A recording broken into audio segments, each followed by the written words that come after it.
राकेश गांव के किनारे बनी पुलिया पर बैठकर बातें कर रहे होते हैं। रवि राकेश से कहता है, अरे राकेश, तुम्हें पता है आजकल एक नई भूतिया गेम आई है जिसमें सुना है खेलने वाला मर जाता है। तुम भी ना जाने कैसी कैसी बात करने लगते हो कभी कभी रवि। भला ऐसी भी कोई वीडियो गेम होती है क्या? मैं नहीं मानता। तभी वहाँ उन दोनों का दोस्त उमेश भी आ जाता है और बोलता है, नहीं राकेश, रवि सही कह रहा है। मैंने भी पढ़ा है अखबारों में इस वीडियो गेम के बारे में। इसे खेलने वाला जिंदा नहीं बचता है, इसीलिए मैंने तो इंटरनेट में सर्च तक नहीं किया इसके बारे में। अगर तुम कह रहे हो तो सही ही कह रहे होगे उमेश। क्या मैं क्या करना, जो कुछ भी हो। फिर तीनों वहाँ से चले जाते हैं, लेकिन राकेश के मन ही मन उस मौत की वीडियो गेम के बारे में सोचता रहता है और आधी रात को उठकर बैठ जाता है। भला ऐसा कैसे हो सकता है? कोई वीडियो गेम इंसान की जान कैसे ले सकती है? मुझे लगता है ये सब बकवास है। लेकिन राकेश जिज्ञासा के कारण अपना लैपटॉप चालू करके उस गेम के बारे में इंटरनेट में सर्च करने लगता है, लेकिन काफी देर तक उसे कुछ भी नहीं मिलता। ये सोचकर राकेश हंसने लगता है। देखा, कुछ भी नहीं है। ये दोनों कुछ भी खबर पढ़ और सुन लेते हैं और फिर डरते हैं। आने तो कल उड़ाऊंगा इन दोनों का मजाक। लेकिन तभी एकदम से उसके लैपटॉप की स्क्रीन काली हो जाती है और उस पर एक वार्निंग लिखी आई होती है। ये मौत का वीडियो गेम है, इसको खेलना मना है। खेलने वाले की जान भी जा सकती है। खेलने के लिए एंटर दबाएं। वार्निंग पढ़कर राकेश घबरा जाता है, लेकिन हिम्मत बांधकर वे एंटर कर देता है।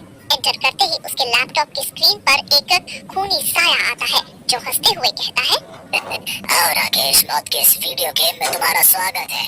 तुम आ तो गए हो अपनी मर्जी से, लेकिन अब तुम यहाँ से इस गेम को कंप्लीट किए बिना जा नहीं सकते। खूनी साई की बात सुनकर राकेश घबरा जाता है और लैपटॉप बंद कर देता है। अरे मर गया रे, ये क्या कर दिया मैंने? ये तो सचमुच मौत की भूतिया वीडियो गेम है। लोग तो पैर पर कुल्हाड़ी मारते, मैंने कुल्हाड़ी पर पैर मार दिया।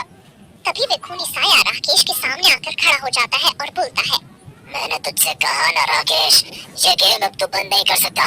तुझे ये खेलना ही होगा, समझे नहीं तो मैं तेरा शरीर से दिल निकाल लूंगा। खूनी साई की बात सुनकर राकेश घबरा जाता है और लैपटॉप खोल देता है। लैपटॉप के खुलते ही खूनी साया उसके अंदर चला जाता है और अंदर से बोलता है, तुम बहुत ही समझदार हो राकेश, जो एक बार में ही हमारी बात मान गए हो। अब तुम्हें इस वीडियो गेम का पहला लेवल पार करना होगा, जिसके अनुसार तुम्हें बुलाने होंगे भूत। फिर खूनी साया उसे भूत बुलाने की विधि समझा देता है और राकेश भी फर्श पर बैठकर एक चकोर आकृति बनाकर 4 दिए लगाकर भूतों को बुलाने के लिए जाप करने लगता है। ये सब क्या हो रहा है? मैं तो इंसान से पिशाच बन रहा हूँ, भूत बुला रहा हूँ, लेकिन कोई चारा भी तो नहीं है। ऐसा कहकर राकेश वहाँ बैठकर जोर जोर से मंत्र पढ़ने लगता है। उसके मंत्रों की आवाज कमरे से बाहर भी जाने लगती है। आवाज सुनकर उसके माता पिता रघुवीर और ममता बोलते हैं, ये तुम्हारा नकारा लाडला आज रात को फिर से कोई भूतिया फिल्म देख रहा है, फिर रात भर हम दोनों को परेशान करेगा। जाओ उसे रोको, मनोज कहीं का। सुनो जी, ज्यादा हुक्म मत चलाओ, खाली मेरे अकेले का लड़का नहीं है वो, समझे? तुम्हारा भी है। जाओ चुपचाप, नहीं तो झाड़ू ना मैं कमरे में ही रखती हूँ, समझे? ममता को गुस्से में देख रघुवीर वहाँ से चुपचाप उठता है और राकेश के कमरे में जाता है। कमरे में धुआं ही धुआं भर गया होता है और राकेश बेहोश पड़ा होता है। राकेश के शरीर से खून बह रहा होता है। ममता जल्दी से यहाँ आओ, देखो राकेश को क्या हो गया, जल्दी आओ। रघुवीर की चीख सुनकर ममता भी घबरा कर राकेश के कमरे में आ जाती है। ये क्या हो गया मेरे लाल को? इतनी खरोंच है, इतना खून कैसे बह रहा है? ये तो कहीं गया भी नहीं आज। ममता की बात सुनकर रघुवीर हौसला रखो, मैं अभी डॉक्टर को बुला कर लाता हूँ। फिर रघुवीर डॉक्टर को बुलाने चला जाता है और फिर डॉक्टर के साथ आता है। डॉक्टर राकेश की मरहम पट्टी कर देता है और रघुवीर से बोलता है, मैंने इसकी मरहम पट्टी तो कर दी है, लेकिन इनका बहुत खून बह गया, लेकिन इतनी खरोंचों में शरीर से इतना खून नहीं निकलता।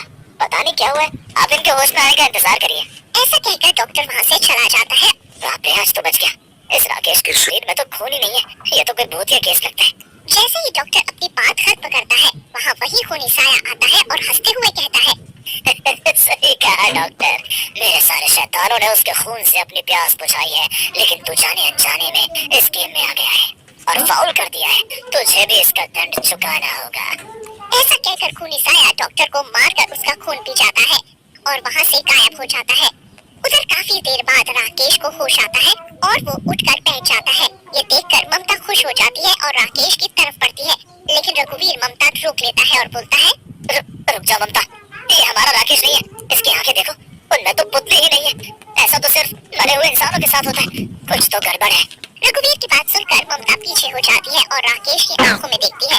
राकेश की आंखों में सच नहीं होती है। रघुवीर ममता को लेकर बाहर निकल जाता है और कमरे को बंद कर देता है। क्या कह रहे हो रघुवीर? हमारा बेटा अंदर है, वो तकलीफ में है, उसे हमारी मदद की जरूरत है। रघुवीर ममता को समझाते हुए बोलता है, मैं तुम्हारी भावना समझ सकता हूँ ममता, लेकिन इस समय वो एक शैतानी चक्कर में फंस गया है और हम चाहकर भी उसकी मदद नहीं कर सकते। हमें सुबह किसी तांत्रिक से मिलना होगा। फिर रघुवीर और ममता किसी तरह से रात काटते हैं और अगली सुबह राकेश को घर में ही बंद करके एक साधु बाबा के पास जाते हैं और उन्हें राकेश के बारे में बताते हैं। बच्चों, तुम्हारे बेटे पर भूतों का साया आ गया है। वो जो वीडियो गेम है वो भूतों का फैलाया हुआ माया जाल है, जिसमें बच्चे फंस जाते हैं और अपनी जान दे बैठते हैं। लेकिन बाबा, इस समस्या से हम कैसे छुटकारा पाए? हमारा बेटा इस वीडियो गेम के अंदर फंस चुका है और हम अपने बेटे को खोना नहीं चाहते। बेटा, ये वीडियो गेम है ही ऐसी, जो एक बार इसमें फंस गया वो मरने के बाद ही निकल सकता है। हाँ, लेकिन एक रास्ता है। कोई और इस वीडियो गेम को पहले खेलने वाले की जगह खेले तो शायद उसकी जान बच सकती है। साधु बाबा की बात सुनकर रघुवीर और ममता वहाँ से चले जाते हैं और अपने घर के अंदर पहुँचते हैं। घर के अंदर पहुँचते ही ममता की चीख निकल जाती है। कई सारे भूत मिलकर राकेश को नोच रहे होते हैं। ये देखकर रघुवीर भूतों को धक्का देता है। हट जाओ दुष्टों, मेरे बेटे के शरीर से दूर हटो। भूत राकेश को छोड़कर रघुवीर की तरफ बढ़ने लगते हैं। तभी वहीं काला खूनी साया आ जाता है और बोलता है, तुम दोनों भी अब इस गेम का हिस्सा हो। मेरे शैतानों को उनका शिकार नहीं करने देने से वो अब तुम दोनों का शिकार करेंगे और फिर तुम दोनों की मौत से ये गेम ओवर हो जाएगी। खूनी साई की बात सुनकर ममता बोलती है, शैतान, मेरे रहते तू और तेरे ये दो टके के शैतान मेरे पति और बच्चे का कुछ नहीं कर सकते। मैं तुम्हारा इलाज जान गई हूँ। ऐसा कहकर ममता लैपटॉप को उठाती है और किचन में ले जाकर आग लगा देती है। लैपटॉप के चलते ही शैतान गायब होने लगते हैं और खूनी साया हंसते हुए बोलता है, औरत, तूने अपने पति और बच्चे को तो बचा लिया, लेकिन तुझे हमारे साथ जाना होगा क्योंकि कोई और इस गेम को खेल रहा है अब। ऐसा कहकर खूनी साया ममता को पकड़ लेता है। थोड़ी देर में ममता और खूनी साया दोनों वहाँ से गायब हो जाते हैं और आज भी राकेश और रघुवीर ममता का इंतजार कर रहे हैं कि वो आ जाए, लेकिन ममता नहीं आती। देखा बेटा, ये फोन लैपटॉप जितने फायदेमंद है उतने नुकसानदायक भी, लेकिन आज की युवा पीढ़ी ये नहीं समझना चाहती।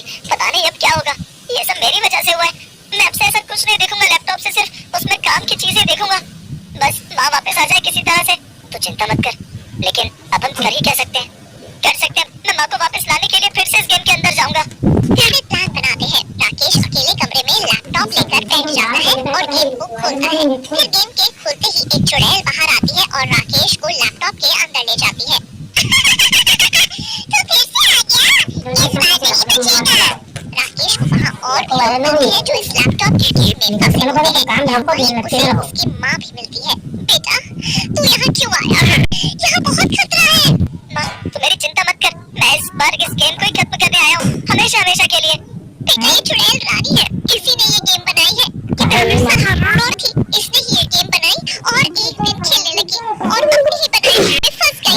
तब से ये औरतों को यहाँ फंसा लेती है और भूख लगने पर उन्हें खाती है। अगर ये मर जाए तो सब ठीक हो जाएगा और हम सब यहाँ से मुक्त हो जाएंगे। तभी वहाँ चुड़ैल रानी सभी भूतों के साथ आ जाती है। मुझे भूख लगी है, आज कौन मरने के लिए तैयार है? इतना बोलकर राकेश चुड़ैल रानी पर गंगा जल डाल देता है और चुड़ैल के मन